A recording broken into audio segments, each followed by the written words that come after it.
Sinyal reshuffle menggema siapa kena? Itulah topik Talk Politik with Reinhardt malam hari ini. Tadi terputus saya dengan Gus Jazil, Waketum dari PKB. Saya sapa kembali, Gus Jazil, masih bergabung? Masih, Renat. Oke, baik Gus. Kalau memang PKB tidak terganggu, mohon penjelasannya, pencerahannya ini. Mengapa ada statement Kementan lebih baik dilebur saja dengan Kementerian Desa? Ini kan posnya Gus Coy, teman-teman Nasdem dengan posnya PKB ini justru.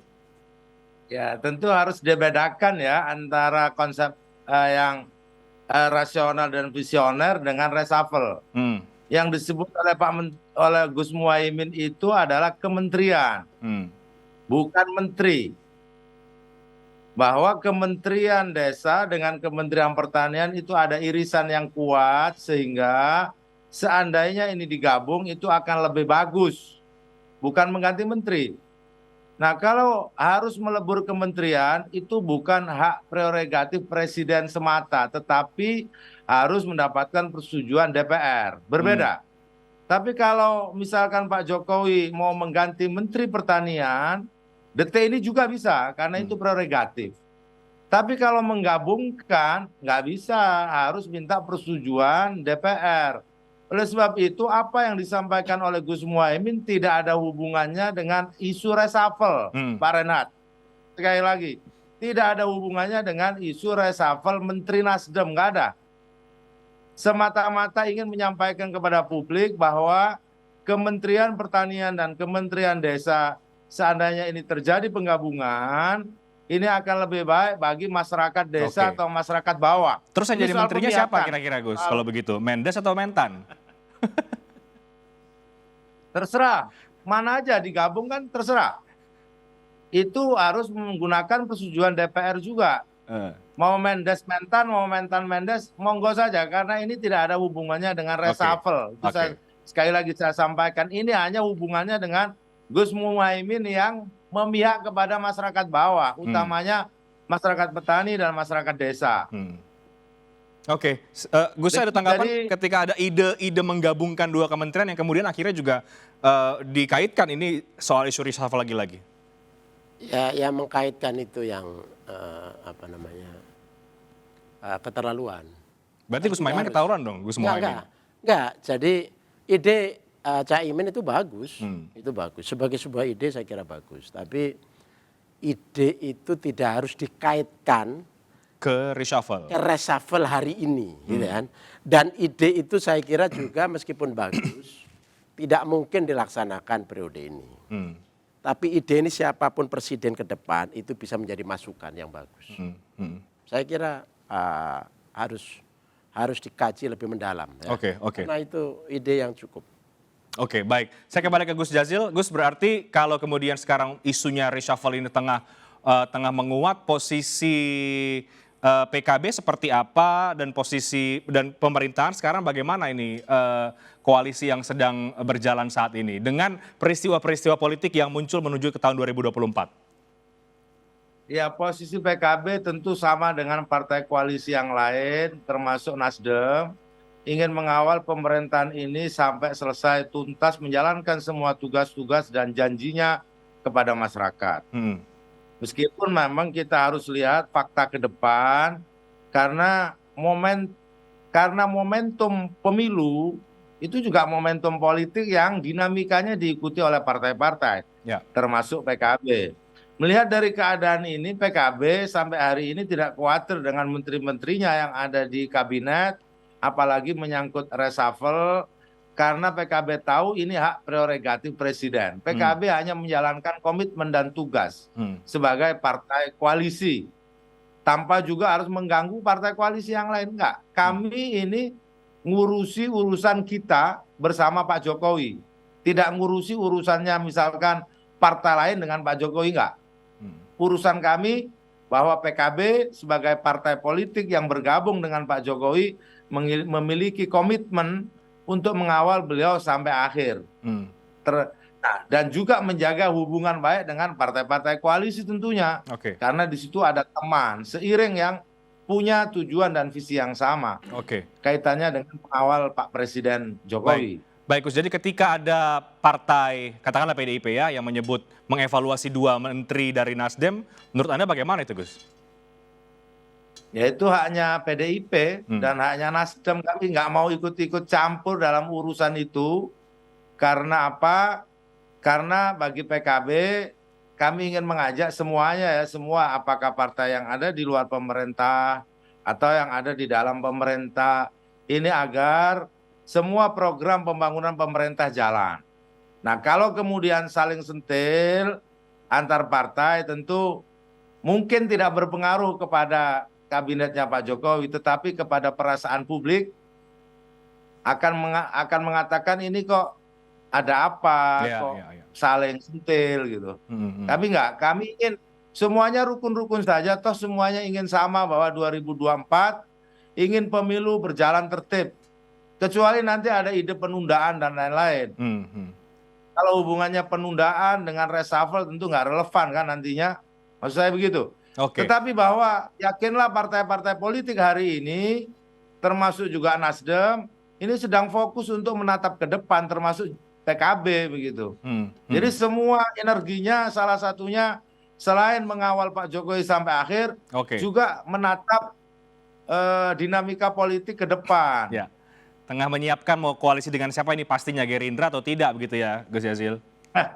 Tentu kita sudah berkomitmen dengan Gerindra untuk melakukan koalisi begitu. Oke, baik. Gus Jazil terima kasih banyak Anda sudah bergabung dari luar studio. Saya akan tutup sambungan dengan Anda. Terima kasih banyak Jazilul Fawait, Wakil Ketua Umum terima kasih, DPP selalu PKB. Semuanya. Baik, saya lanjutkan dengan Gus Soy dan juga Bang Adi Praitno. Bang Adi Praitno tadi katakan oleh Gus Soy bahwa tidak ada keterbelahan ya Gus ya soal kemudian ya bergabung dengan koalisi tapi kemudian mendukung calon yang dikaitkan ini berseberangan dengan istana. Ya saya kira pada level Nasdem tidak ada persoalan apapun karena komitmen dengan Jokowi memang sampai 20 Oktober 2024.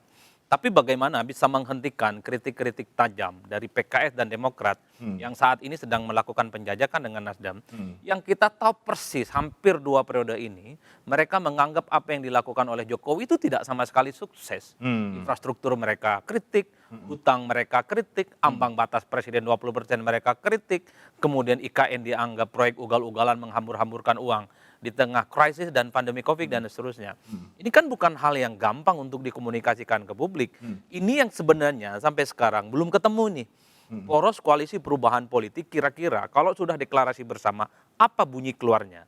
Apakah betul yang disampaikan oleh Gus Coy bahwa kalaupun toh Nasdem mencapreskan Anies didukung PKS dan Demokrat, akan dijamin yang disebut dengan continuity program. Ada keberlanjutan program Jokowi yang memang bagus untuk dilanjutkan. Kan ini yang sebenarnya membuat orang-orang seperti PDIP agak sedikit nggak nyaman, termasuk Jokowi. Kalau Anies jadi presiden, yang dibayangkan adalah semua legacy yang dilakukan oleh Jokowi itu dihilangkan. Nah, termasuk IKN dan seterusnya itu. Nah, yang kedua kalau ditanyakan misalnya, apakah ada yang terganggu? Presiden terganggu, sangat kelihatan. PDIP sangat terganggu, kelihatan. Indikasinya sederhana. Jokowi itu misalnya dari beberapa video yang kita tangkap secara viral itu, misalnya tidak membalas pelukan Pak Surya Paloh. Sesuatu hal yang selama 7 tahun ini tidak pernah terjadi antara kemesraan Surya Paloh dan Jokowi. Yang kedua, bisa dilihat juga betapa Jokowi tidak datang dalam ulang tahunnya Nasdem. Bagi partai politik hadir dalam ultah, ya, apalagi presiden yang diusung pertama kalinya oleh Nasdem saat itu 2019 tidak datang. Sementara ya Jokowi ini kan datang ke ultah partai politik yang lain gitu.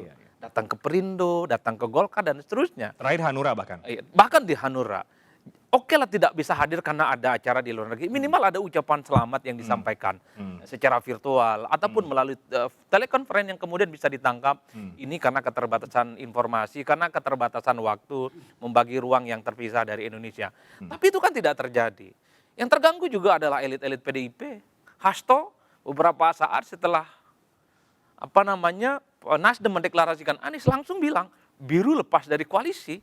Biru yang dimaksud bukan Demokrat tentu saja. Biru itu bukan timnas Prancis yang dimaksud pastinya. Ini pasti muta'aliknya ya Gus. Pasti ke gondang dia. Pasti ke Nasdem bukan yang lain. Bahkan Pak Jarod secara Mutalik itu reverse tuh, mengacu kepada. Oh iya Reinhard, sorry Reinhard. Itu istilah pesantren itu. Itu reverse tuh lah. Itu mengacu kepada Nasdem bukan kepada yang lainnya. Bahkan yang teranyar, Pak Jarod itu kan secara specifically dia mention gitu. Dua menteri ya dari Nasdem harus dievaluasi. Padahal kalau kita bicara reshuffle itu based on kinerja, tentu banyak hal lain yang mesti dimention. Mestinya Pak Jarod misalnya memention bahwa di sektor ketenagakerjaan kita juga nggak beres. Sekarang banyak orang nganggur. Recovery ekonomi juga tidak sepenuhnya pulih. Ya. Tim ekonomi secara keseluruhan harus dievaluasi. Begitupun ada problem-problem lain misalnya. Tapi kan itu tidak dijelaskan. Oke, jadi Anda mau katakan apa nih? Nasdem sebaiknya keluar dari koalisi itu atau Nasdem keluar dari kabinet sebenarnya? Kalau mau tanya suasana hati rakyat, publik secara umum berharap Nasdem itu memang satu keluar dari koalisi dan menarasikan koalisi perubahan seperti yang dibayangkan orang. Dengan membangun jargon. Kalau Nasdem dengan Anies akan berbeda dengan apa yang ingin dilakukan oleh. Gus Coy, tanggapan Anda? Ya, pertama, kita tidak ngurusi perasaan orang. Dalam politik ini dibutuhkan kedewasaan. Dalam politik ini elit-elit dibutuhkan selain kedewasaan juga cukup ilmu untuk memilah-memilih. Jadi tidak mengumbar perasaan sensi, ya, dendam, hasut, dengki. Ini kan sekarang itu mengumbar itu kelihatan, membenci, dan ini mengumbar ini. Ini tidak menjadi contoh yang baik. Ya, ini mencerminkan berpolitik tidak dewasa. Ini mencerminkan mereka tidak siap dalam menghadapi beragam perbedaan dan selera. Ya. Nah, ini kita sesalkan. Kalau terus-menerus mereka mengumbar sensinya itu, ya, perasaan-perasaan negatifnya itu yang pertama. Yang kedua, koalisi perubahan. Perubahan dalam konsep kami itu bukan revolusi. Ya. Revolusi memungkinkan untuk menjungkir balikkan yang ada. Kita menata sendiri yang baru, yang sesuai dengan pikiran kita, cita-cita kita. Tapi perubahan dalam konteks restorasi. Restorasi itu memperbaiki yang buruk menjadi baik. Mengembalikan hal-hal yang tidak stabil, yang tidak normal, kita normalkan, kita kembalikan. Ya, yang hilang kita tampilkan. Mengembalikan memulihkan yang tidak stabil kita pulihkan. Kemudian mencerahkan. Ini konsep restorasi. Itu ada unsur mendem jeronya. Jadi mikul dhuwur mendem jero. Ngerti nggak? Nggak ngerti Gus. Jadi intinya kita tetap menghormati nilai-nilai lama yang sudah terbangun baik, kita lestarikan. Kepemimpinan Pak Jokowi yang hebat, infrastruktur yang bagus, mungkin program-program yang belum berhasil, tapi bagus, itu kita lanjutkan. Itu nggak usah khawatir. Itu kekhawatiran itu berlebihan kalau itu kita jungkir balikan. Ini bukan perubahan revolusi. Meskipun dua partai yang lainnya kan maunya begitu. Mereka itu juga orang-orang yang arif bijaksana. Misalnya PKS, dia punya nilai-nilai keagamaan yang positif. Demokrat punya pengalaman sejarah memimpin. Itu, dan ini Indonesia. Jangan dibayangkan seperti di luar negeri yang tidak.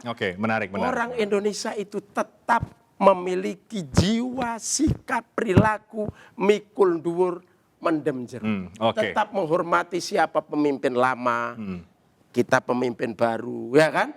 Kita hormati apa karya dia.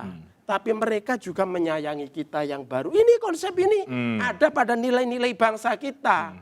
Nah, kalau kita mengkhawatirkan Anies tampil, kemudian nanti akan dirubah semua. Ini nggak memahami tradisi dan kultur kita. Sebetulnya saling menjaga perasaan, saling menjaga hal-hal yang sudah yang baik ya. Yang baik, kemudian itulah yang dilanjutkan. Baik, Bang Adi Praitno, kita break dulu ya, tapi usai jeda saya akan tanya ke Bang Adi Praitno. Kalau kemudian memang benar partainya Gus Coy, Nasdem yang di-reshuffle oleh Pak Jokowi, apa yang akan terjadi?